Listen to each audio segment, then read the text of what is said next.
세상에 근심된 일이 많고 참 평안을 몰랐구나. 내 주 예수 나로라 부르시니 곧 평안히 쉬리로다.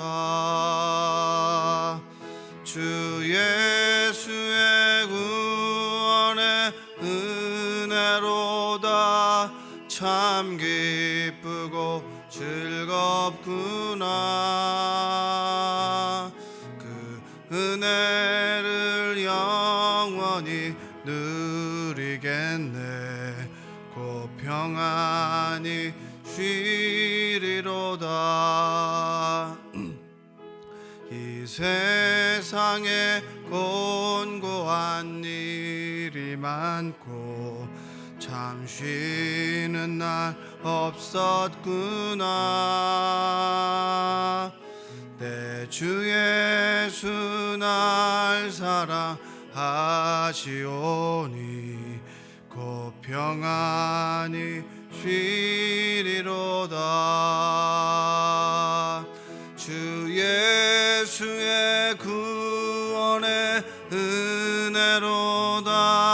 참 기쁘고 즐겁구나. 그 은혜를 영원히 누리겠네. 곧 평안히 쉬리로다.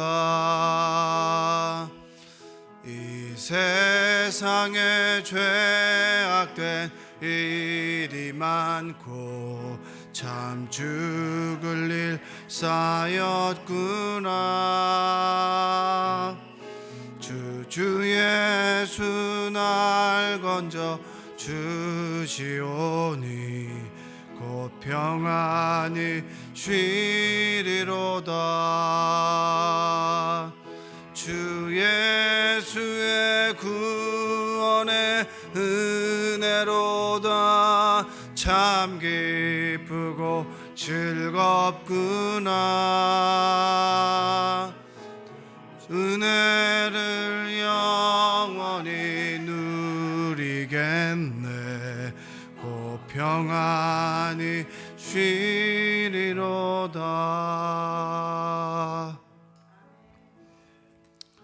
아멘. 우리 사도신경으로 신앙 고백하겠습니다.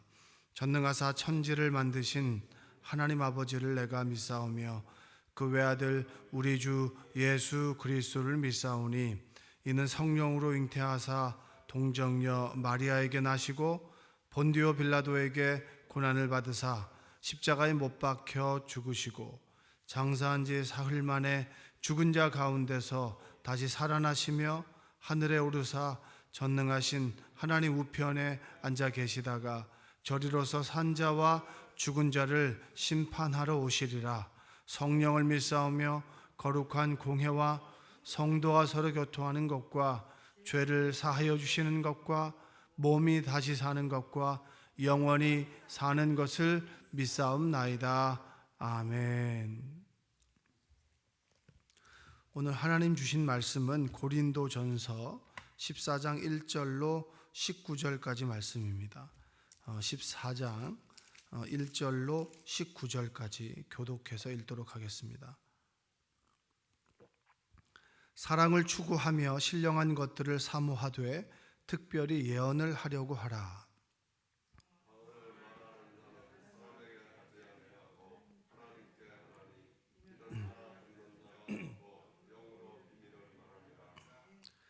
그러나 예언하는 자는 사람에게 말하여 덕을 세우며 권면하며 위로하는 것이요.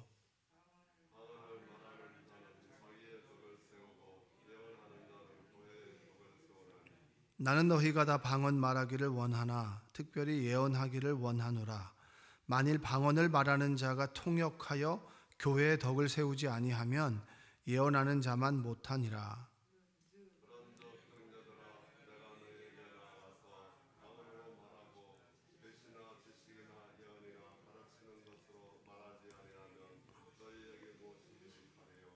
혹 필이나 검은고와 같이 생명 없는 것이 소리를 낼 때에 그 음의 분별을 나타내지 아니하면 필이 부르는 것인지 검은고 타는 것인지 어찌 알게 되리요.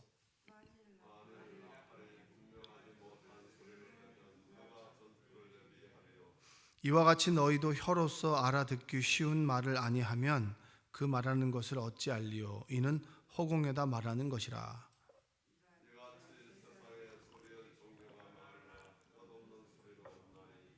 그러므로 내가 그 소리의 뜻을 알지 못하면 내가 말하는 자에게 외국인이 되고 말하는 자도 내게 외국인이 되리니.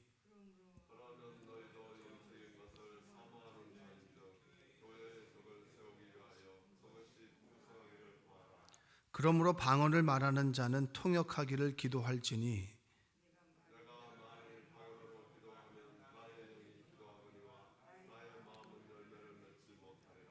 그러면 어떻게 할까? 내가 영으로 기도하고 또 마음으로 기도하며 내가 영으로 찬송하고 또 마음으로 찬송하리라.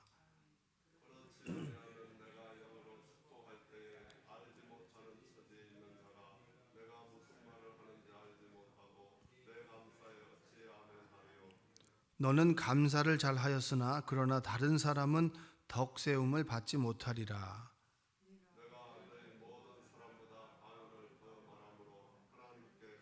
함께 읽겠습니다. 그러나 교회에서 내가 남을 가르치기 위하여 깨달은 마음으로 5마디 말을 하는 것이 1만 마디 방언으로 말하는 것보다 나으니라. 아멘. 오늘도 하나님의 은혜가 여러분의 삶 가운데 함께하기를 주님의 이름으로 축원드립니다. 오늘 저녁에는 수요 예배가 있습니다. 여러분 함께 나오셔서 찬양도 하시고 그리고 부르짖어 기도하시면서 여러분의 또 영성도 깨우시고 그리고 또 은혜 충만한 시간 되기를 바랍니다. 자, 고린도 교회는 하나님의 은혜를 많이 경험한 교회입니다. 근데 아이러니한 것은 하나님의 은혜를 경험한 교회 그리고 하나님의 은혜를 경험한 그런 사람들 속에서 여러 가지 분열이 나타납니다.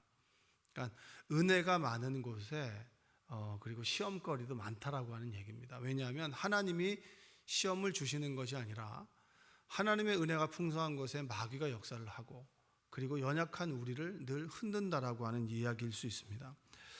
은혜로 인한 그런 여러 가지 체험들이 많고 또 하나님에 대한 지식이 많은 그런 교회, 그 교회 속에 또 분열도 많고 문제도 많았다는 얘기입니다. 그러니까 초대교회 우리가 얘기를 합니다. 초대교회로 돌아갑시다. 그리고 초대교회 영성을 회복합시다.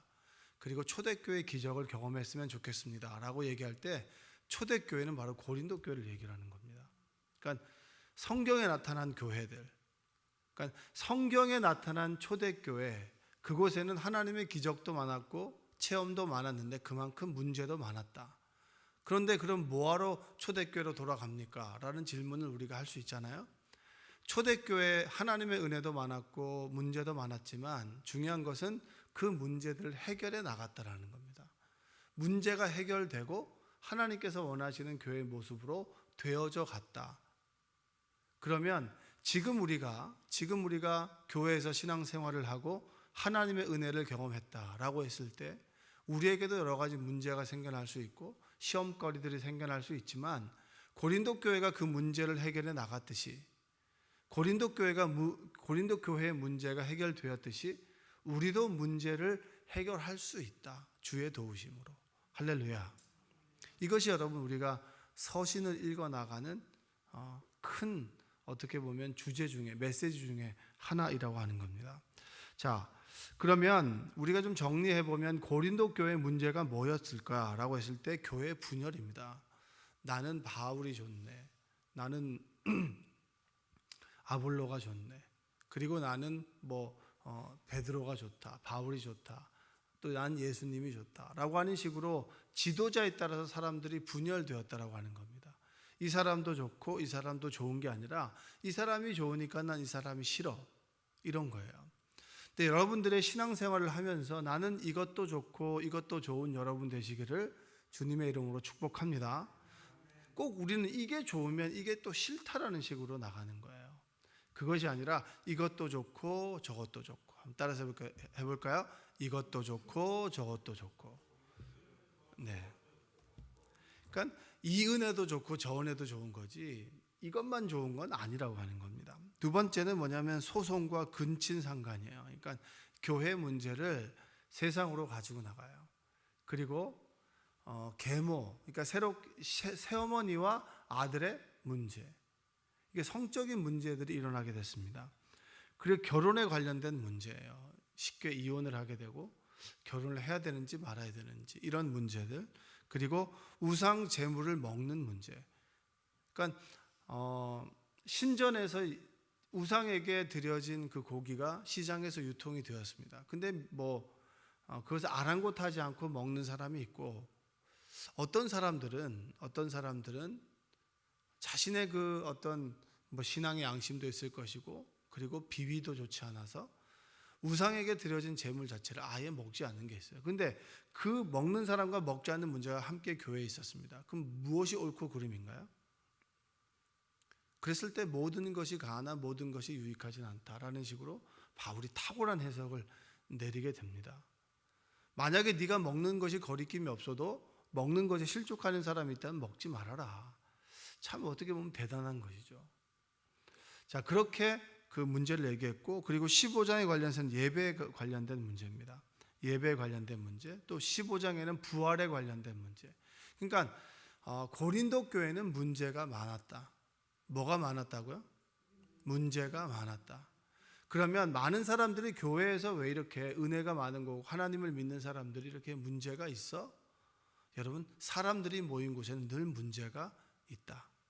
근데 여러분, 믿는 사람이나 믿지 않는 사람이나 동일한 문제가 있습니다.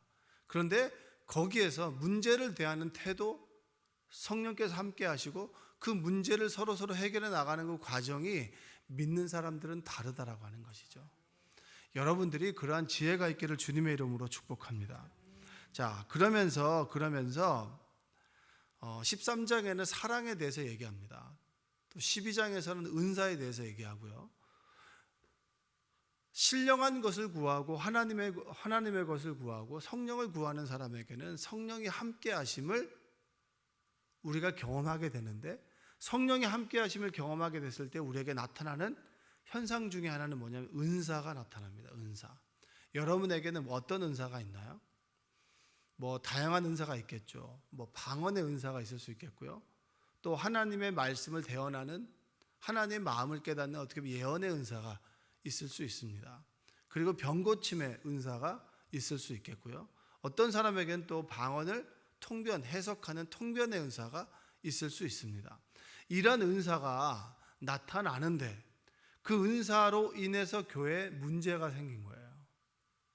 어떤 은사가 좋니? 이런 은사가 좋니? 이런 은사가 좋니? 그런데 그 문제 속에서 바울이 13장에서 얘기하는 것은 뭐냐면 더 큰 것을 사모하라. 그것이 뭐냐? 사랑을 구하라. 아무리 여러분이 신유의 은사가 있다 할지라도 사랑이 없다면, 그 영혼을 사랑하는 사랑이 없다면 그 은사는 오히려 독이 되고 문제가 될 수 있다. 이 이야기를 하고 있습니다. 그러면서 사랑을 구하십시오. 사랑은 뭡니까? 오래 참는 겁니다. 우리가 어떤 사람을 대할 때 오래 참지 않으면 사랑이 부족한 겁니다. 이렇게 우리가 해석할 수 있죠. 그러면 오늘 14장에서 얘기하는 건 뭐냐 하면 1절 한번 읽어볼까요? 1절 함께 읽겠습니다. 시작.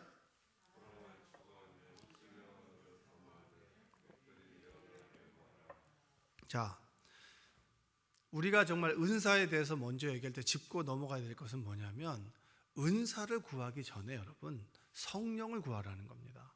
할렐루야. 성령의 충만함의 그 표현이 뭡니까? 은사라고 하는 거예요. 근데 우리는 어떤 기능적인 은사만을 구하는데 우리가 정말 구해야 되는 것은 뭐냐? 성령의 충만을 구하는 겁니다. 지금 이 시대, 지금 이 순간 여러분의 삶 속에 지금 이 시국에 우리에게 필요한 것이 뭔가요? 용기인가요? 어떤 헤쳐나갈 수 있는 힘인가요? 그리고 사랑인가요? 중요한 것은 뭐냐면 그 근원 대신 주님을 구하고 그리고 성령을 체험하길 원하고 성령의 충만을 구하는 것이 가장 먼저 선행되어야 된다고 하는 겁니다. 성령께서 임하실 때 사랑이 임하고요. 성령께서 임하실 때 은사가 임하게 되고, 성령께서 임하게 될 때 우리에게 평안과 기쁨과 감사가 우리에게 충만하게 되는 것입니다. 그래서 1절에서 뭐라? 사랑을 추구하며 신령한 것들을 사모하라라고 하는 것은 성령을 구하라는 거예요. 성령을 사모하라는 거예요. 여러분에게 성령을 구하는 그런 지혜가 있기를 원합니다. 주님, 나에게 이 시간에 성령의 충만함을 부어 주시옵소서. 코로나로 인해서 우리가 신앙생활의 패턴들이 바뀌었습니다. 좋지 않은 것도 있지만 좋은 것도 있습니다. 나쁜 것만 있는 것이 아니에요. 여러분, 우리가 마스크를 쓰다 보니까 예배가 수동적이어지죠. 그 이야기는 뭐냐면 우리가 진짜 힘을 짜내어서 주님을 부르짖어야, 주님을 구하여야 우리가 정말 예전의 신앙생활을 회복할 수 있다고 하는 겁니다. 우리가 정말 어떻게 보면은 정말 간절한 마음으로 하나님을 구해야 하나님의 평안을 경험할 수 있는 시대가 왔다는 거예요. 저절로 주어지는 것이 아니라 내가 구해야 얻을 수 있는 그런 때에 우리가 살아가게 됩니다.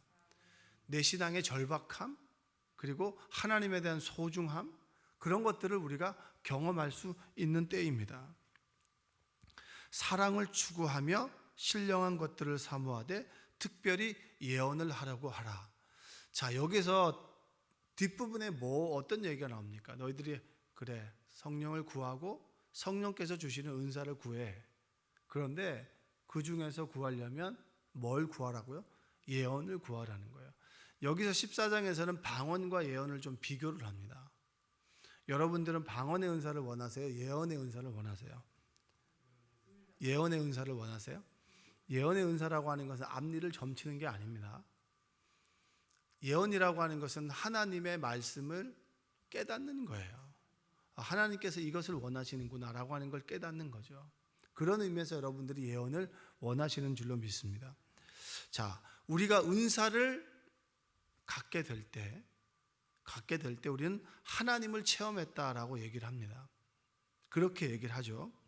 그런데 하나님을 체험한 사람들이 교회에 나타나게 됐는데 어떤 사람이 공예배 때 대표 기도를 합니다. 대표 기도를 하게 되는데 대표 기도를 하게 될 때 이 사람이 방언의 은사가 충만한 사람이에요. 그래서 대표 기도를 할 때 방언으로 기도를 합니다. 그럼 여러분들은 어떻겠어요? 방언으로 기도를 한다면, 대표 기도 때 방언으로 기도를 한다면 듣는 여러분들은 어떤 말인지 아실까요? 모르실까요? 아시는 분도 있고 모르시는 분도 있죠. 그렇죠. 그리고 어떤 사람은 처음에 교회를 온 사람이 앞에 방언으로 기도하는 소리를 듣는다라고 하면 어떨까요? 이게 무슨 얘기지? 무슨 소리지? 방언이라고 하는 것은 어떻게 보면 하늘의 언어입니다. 우리가 영으로 하나님께 기도하는 것이죠. 방언을 받게 되면 우리가 기도가 절실해지고요, 더 뜨거워지고요, 그리고 더 기도가 몰입되게 되고 기도의 시간이 길어지게 되고 좀 더 하나님께 친밀해지는 수단은 분명합니다. 그런데 방언의 은사가 있는 사람이 있고 없는 사람이 있다라고 할 때 방언으로 공적인 자리에서 기도를 하게 되면 방언의 은사가 없는 사람들은 어떻게 됩니까? 소외감을 느끼는 거예요. 하나님과는 통하지만 옆 사람과는 통하지 않는 거예요. 그리고 방언을 말하는 사람 중에 통변의 은사가 없으면 분명히 기도는 하나님께서 하게 하시는 기도인데 내가 무슨 기도를 하는지 모르잖아요. 그래서 방언의 은사가 있는 사람은 뭐 합니까? 통변의 은사를 구하십시오 라고 바울은 우리에게 권면합니다. 자, 이 방언은 하나님과 소통의 방법인데 성경에는 두 가지를 얘기합니다. 첫 번째는 뭐냐면 외국어의 형태입니다. 배우지 않는 외국어. 여러분, 그 마가의 다락방에서 그 방언의 은사를 받은 이들이 방언으로 말하게 될 때 사람들은 다른 나라의 말을 한다라고 얘기하지 않습니까? 다른 나라의 말, 외국어의 말을 하는 경우가 있고요.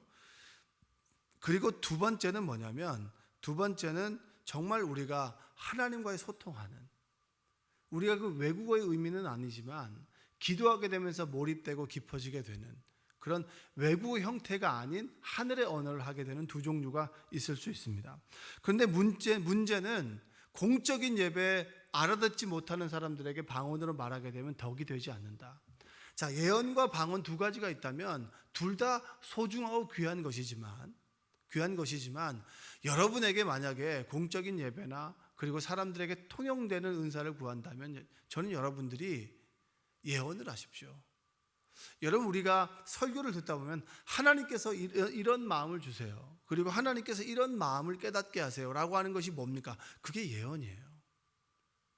어떤 일을 결정하게 될 때 하나님께서 이것을 원하는 것 같아요.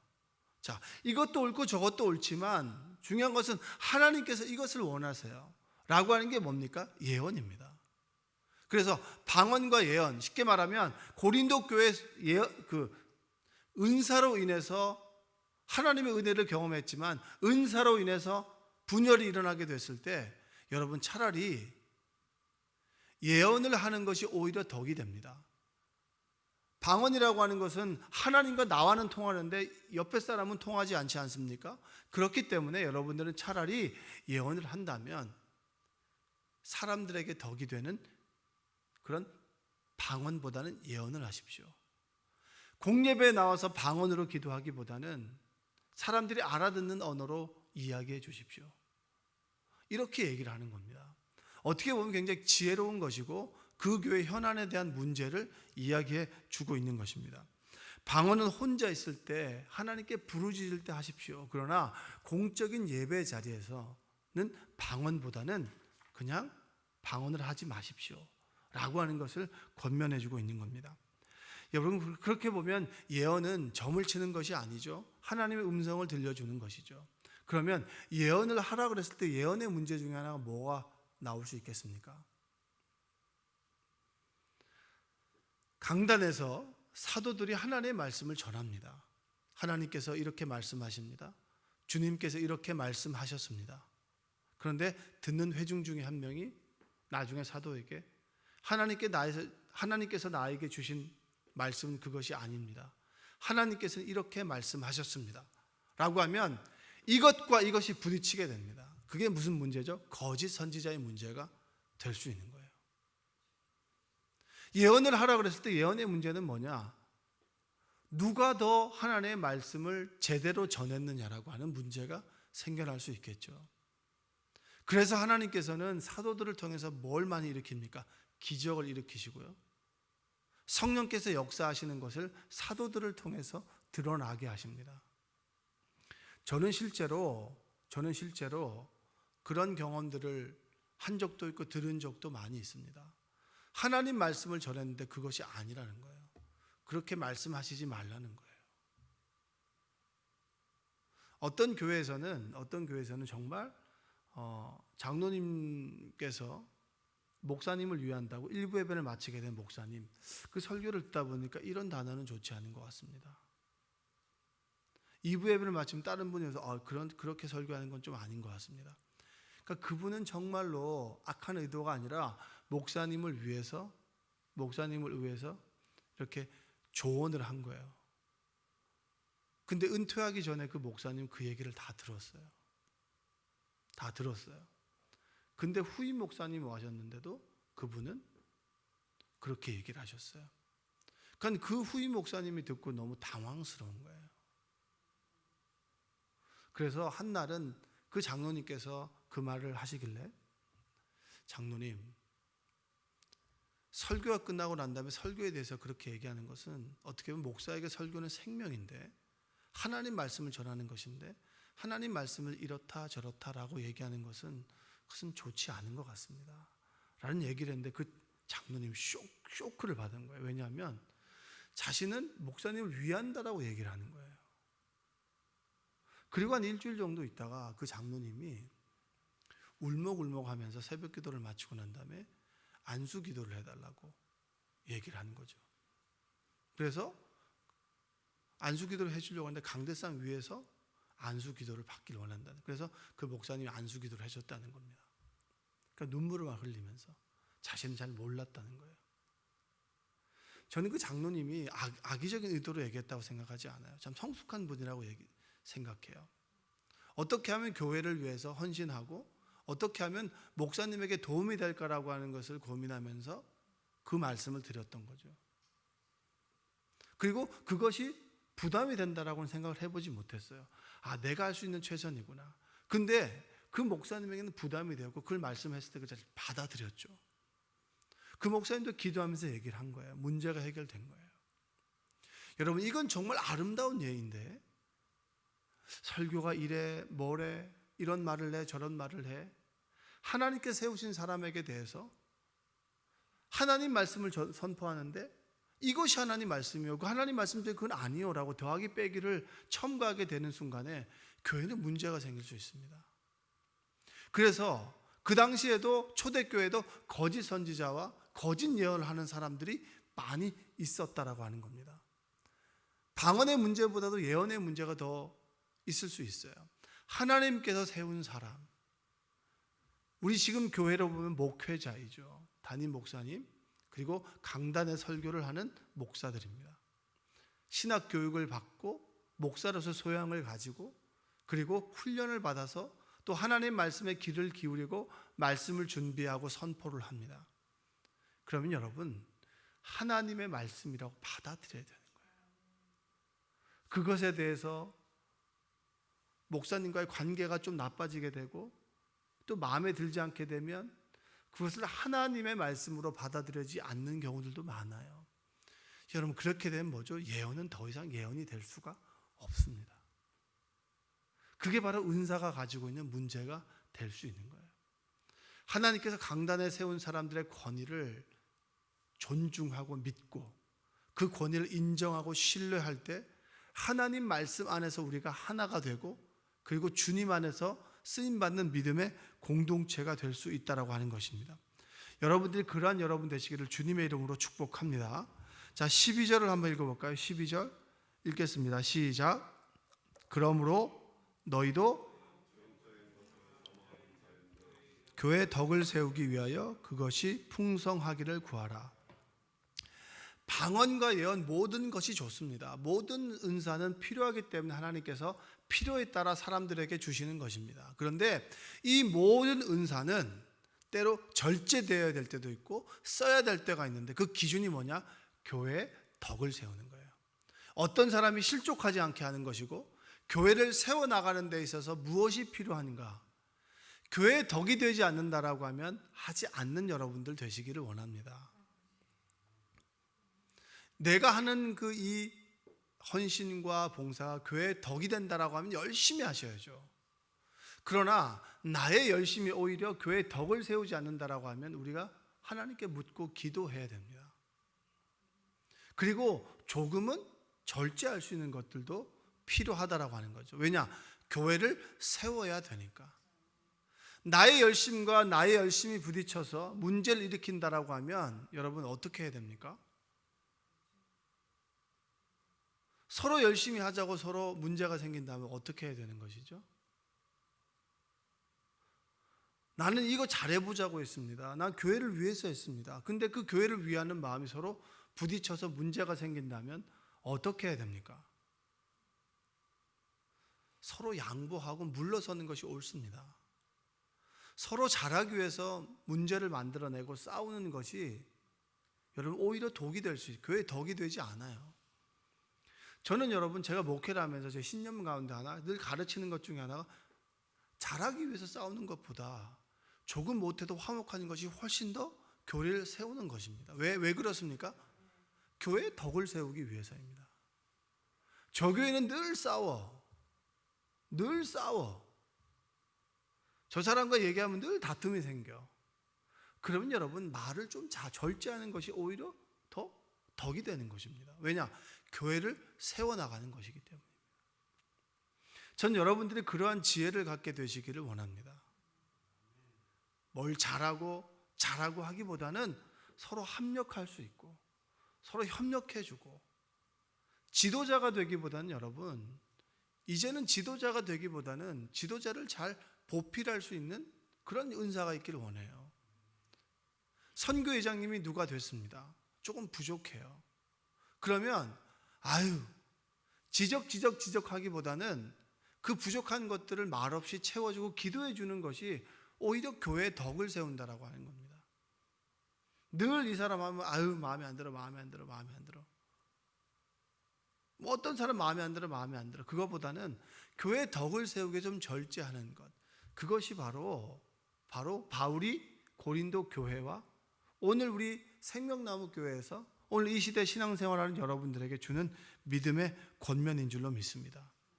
조금 못해도 화목한 것이 하나님의 선하신 뜻인 줄로 믿습니다. 왜냐? 교회는 하나님께서 이끌어 가시는 겁니다. 여러분의 인생은 누가 이끌어 가시는 겁니까? 하나님께서 이끌어 가시는 거예요. 코로나를 위해서 우리가 할 수 있는 것, 우리가 좀 개인 위생에 철저하고 정부 지침에 따라가는 것이고 서로 우리가 조심하는 것이죠. 그러면서 우리가 기도합니다. 모든 것은 하나님의 주권 아래에 있으니 하나님께서 이 코로나의 이 시국의 문제들을 해결해 주십시오. 그리고 이 모든 문제를 해결할 수 있는 분은 바로 하나님께서 하실 뿐입니다. 하나님께서 나를 통해서 하실 수 있는 일은 하시되 하나님께서 해결해 주십시오라고 하는 믿음이 여러분과 저에게 있어야 될 줄로 믿습니다. 오늘 하루를 살아가게 됩니다. 하나님을 구하십시오. 성령을 구하십시오. 그리고 교회가 이제 코로나가 완화돼서 1단계 지침이 내려오게 되면서 이번 주부터 9시, 11시에 우리가 예배를 드리게 됩니다. 총 모일 수 있는 인원의 예배당의 인원의 30%가 들어올 수 있게 되죠. 여러분 되도록이면 9시 예배 참석하시고요. 그 11시 예배도 오십시오. 오셔서 예배를 드리십시오. 드리시는데 정말 내가 이 시국에 하나님의 은혜를, 신령한 은혜를 사모하는 마음으로 함께 예배를 드리시고, 그리고 정말 어렵게 흘러가는 교회들을 위해서 기도하시고, 그리고 생명나무 교회를 위해서 정말 기도하는 여러분들 되시기 원합니다. 제 후배 중에 한 명은 정말 열심히 해서 기존에 있던 교인들 그리고 새 가족들을 정말 교육시켜 가지고 한 3년 동안 한 30명이 됐다라고 합니다. 근데 코로나가 되면서 2명이 예전에 그 권사님 2분만 나오신대요. 정말 내 공든탑이 무너졌다라고 하는 절망을 토로하는 그런 교회들이 있습니다. 그런 교회들을 위해서 많이 기도해 주십시오. 그것만큼 여러분들의 신앙을 더 지켜나가시기 바랍니다. 예배가 회복되고 예배에 대한 자세와 태도가 회복되고 어떻게 하면 나로 인해서 교회가 세워질까를 고민하고, 교회가 세워질 때 여러분의 가정이 세워지고요, 여러분의 가정이 세워질 때 여러분들이 세워지고 여러분의 거하는 곳들이 세워질 줄로 믿습니다. 오늘도 주님 안에서 하나님을 구하고 성령의 충만함 가운데 하루를 살아가시기를 주님의 이름으로 축복드립니다. 기도하겠습니다. 사랑과 은혜가 풍성하신 아버지 하나님 감사합니다. 하나님께서 우리를 불러주시고 하나님의 은혜로 귀한 말씀 듣게 하심에 감사합니다. 하나님의 은사를 사모합니다. 그 전에 성령의 충만함을 구합니다. 신령한 것들을 사모합니다. 하나님의 사랑을 부어 주옵소서. 주신 은사가 무엇인지 깨닫게 하여 주시고 그 은사를 통하여 생명나무 교회를 세워나가도록 주님 인도하여 주시옵소서. 가정을 세워나가도록 주여 도와 주옵소서. 내가 구하는 거처를 세워나가도록 주여 도와 주옵소서. 나로 인해서 주님의 평화와 기쁨과 사랑이 넘쳐나도록 우리를 사용하여 주옵소서. 예수님의 이름으로 기도합니다.